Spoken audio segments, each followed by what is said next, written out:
নমস্কার বন্ধুরা, আপনারা সবাই দেখছেন সরকারি সংবাদ ইউটিউব চ্যানেল। বন্ধুরা, ইতিমধ্যেই কিন্তু সারা দেশ জুড়ে মোদিজির তরফ থেকে একটি নতুন প্রকল্প শুরু করা হলো, যেটাতে কিন্তু আপনারা সরাসরি আপনাদের ব্যাংক অ্যাকাউন্টে 40,000 টাকা পেয়ে যাবেন। বন্ধুরা, এই নতুন প্রকল্পটির নাম হলো ইন্দিরা গান্ধী জাতীয় সামাজিক সহায়তা কর্মসূচি, অর্থাৎ সংক্ষেপে এই প্রকল্পটির নাম হলো NFBS। বন্ধুরা, এই 40,000 টাকা পেতে হলে আপনার কিছু ডকুমেন্টস পেপার জমা করতে হবে আর কিছু শর্ত পালন করতে হবে। তো বন্ধুরা দেখুন, এই বিষয়ে এখানে হেডলাইনে বড় বড় করে বলা হয়েছে যে সারা দেশ জুড়ে চালু হলো একটি নতুন পাবেন 40,000 টাকা। কিভাবে আবেদন করবেন, আবেদন করতে গেলে কি ডকুমেন্টস লাগবে, অফলাইন নাকি অনলাইনে আবেদন করতে হবে, সবকিছু আপনাদের আমি জানিয়ে দেবো বন্ধুরা। তো অবশ্যই ভিডিওটিকে শেষ পর্যন্ত দেখবেন।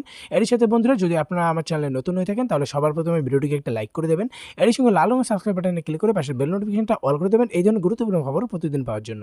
তো বন্ধুরা, এখানে দেখুন প্রথমেই বলা রয়েছে যে আবেদন করতে গেলে কি ডকুমেন্টস লাগবে। 1 নম্বর লাগবে ব্যাংক অ্যাকাউন্ট, সাথে 2 কপি পাসপোর্ট সাইজের ছবি, ভোটার কার্ডের জেরক্স কপি, জাতিগত শংসাপত্র আর স্থায়ী বাসিন্দা শংসাপত্র। এবারে কথা হচ্ছে বন্ধুরা, এটাতে আবেদন করার জন্য আপনার কি শর্ত পালন করতে হবে। এই 40,000 টাকার সুবিধা নিতে হলে আপনাকে EWS ক্যাটাগরির মধ্যে বা আর্থিকভাবে দুর্বল শ্রেণীভুক্ত হতে হবে। আবেদনকারীর বয়স 18 থেকে 60-এর মধ্যে হতে হবে। অবশ্যই BPL কার্ড থাকলে সেটা দিতে হবে। এই 40,000 টাকার সুবিধা নিতে হলে আপনাকে অফলাইনে আবেদন করতে হবে। আপনাকে একজন ভারতীয় নাগরিক হতে হবে।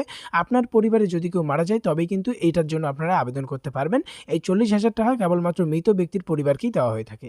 এবারে কথা হচ্ছে কিভাবে আবেদন করবেন। দেখুন, বলা রয়েছে এই 40,000 টাকার সুবিধা নিতে হলে আপনাকে অফলাইনে আবেদন করতে হবে। আবেদন করার জন্য আপনাকে ডিস্ট্রিক্ট সোশ্যাল সিকিউরিটি অফিসারের সঙ্গে যোগাযোগ করতে হবে, অথবা আপনি বিডিও অফিস বা পৌরসভায় গিয়েও কিন্তু যোগাযোগ করতে পারবেন। সেখানেই আপনি আবেদন ফর্মটা পেয়ে যাবেন।